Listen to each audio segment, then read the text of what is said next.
နေညိုညိုလမ်းနဲ့ဆွေးများမလို့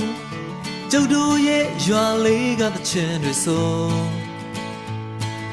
ချိန်တန်ပြီဆိုစပါးကင်များမဲဆိုအိမ်ပြန်ချိန်ဆိုစနီးကြောလေးကကြိုနေ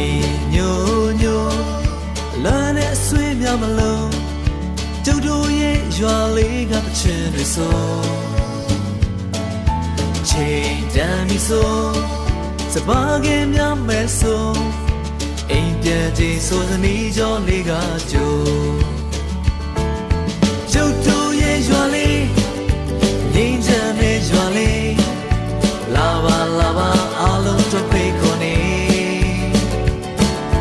ကျုပ်တို့ရဲ့ရွာလေးဟိုဝေးကစိတ်လည်းတဲ့ရွာလေးလာပါလာပါအားလုံးတို့ဖိတ်ခေါ်နေ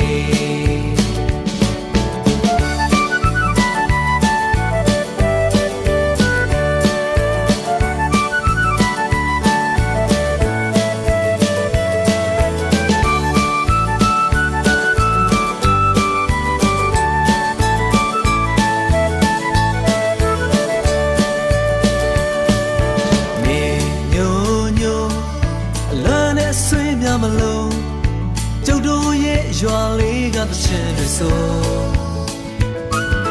ချိန်တန်ပြီဆိုစပါးကင်များမဲဆိုအိမ်ပြန်ချိန်ဆိုသနီးကြောလေးကကြို